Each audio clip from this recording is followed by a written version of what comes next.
ആയിഷ ബിബി റളിയല്ലാഹു അൻഹ പറയുകയാണ്, ഇത് നസായി റിപ്പോർട്ട് ചെയ്ത ഹദീസിൽ നമുക്ക് കാണാൻ പറ്റും. മുത്തുനബി സല്ലല്ലാഹു അലൈഹി വസല്ലമ തങ്ങളോടൊപ്പം ആയിഷ ബിബി റളിയല്ലാഹു അൻഹ യാത്ര ചെയ്യുകയാണ്. അന്ന് ആയിഷ ബിബിക്ക് വലിയ ഭാരമൊന്നും ഉണ്ടായിരുന്നില്ല. എന്ന് പറഞ്ഞാൽ അധികം തടിയൊന്നും ഉണ്ടായിരുന്നില്ല. അങ്ങനെ ഒരു സ്ഥലത്ത് ഇറങ്ങിയപ്പോൾ മുത്തുനബി സല്ലല്ലാഹു അലൈഹി വസല്ലമ തങ്ങൾ കൂടെയുള്ളവരോട് മുമ്പിൽ നടക്കാൻ പറഞ്ഞു.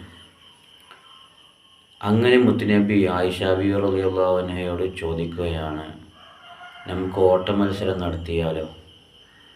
അങ്ങനെ ആ ഓട്ട മത്സരത്തിൽ ആയിഷ ബിബി റളിയല്ലാഹു അൻഹ വിജയിക്കുകയാണ്. അങ്ങനെ ദിവസങ്ങൾക്ക് ശേഷം വീണ്ടും ഇതുപോലെ യാത്ര പോയപ്പോൾ, അന്ന് എനിക്ക് കുറച്ച് തടിയുണ്ട്. ആയിഷ ബിബി റളിയല്ലാഹു അൻഹ പറയുകയാണ് കേട്ടോ, എനിക്ക് തടിയുണ്ട്. അങ്ങനെ ഒരിക്കൽ ഇതുപോലെ യാത്ര ചെയ്യുമ്പോൾ സ്ഥലത്ത് ഇറങ്ങി. അങ്ങനെ കൂടെയുള്ളവരോട് മുത്തുനബി സല്ലല്ലാഹു അലൈഹി വസല്ലമ തങ്ങൾ മുമ്പിൽ നടക്കാൻ പറഞ്ഞു.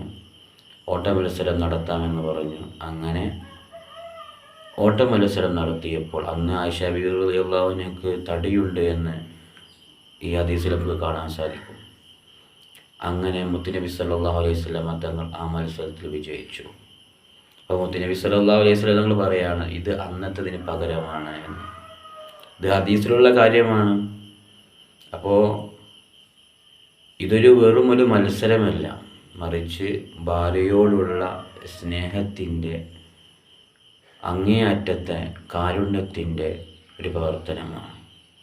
അപ്പോൾ മുത്തുനബി സല്ലല്ലാഹു അലൈഹി വസല്ലമ തങ്ങൾ വെറും കുറേ ഭാര്യമാരെ കല്യാണം കഴിച്ച് ജീവിച്ച ഒരാളല്ല, അല്ലെങ്കിൽ അതിനോടുള്ള പൂതി കൊണ്ട് കെട്ടിയ ആളല്ല, മറിച്ച് മുത്തുനബി സല്ലല്ലാഹു അലൈഹി വസല്ലമ തങ്ങൾ ഏത് അവസരത്തിലും എല്ലാ ആളുകൾക്കും റഹ്മത്തും ബർക്കത്തായിട്ടാണ് ജീവിച്ചിട്ടുള്ളത്. അപ്പോൾ നമുക്ക് മുത്തുനബി സല്ലല്ലാഹു അലൈഹി വസല്ലമ തങ്ങൾ വിവാഹം ചെയ്തതിൻ്റെ കാരണങ്ങളൊക്കെ മുമ്പുള്ള വീഡിയോസിൽ പറഞ്ഞിട്ടുണ്ട്. അതെല്ലാവർക്കും കേൾക്കാം.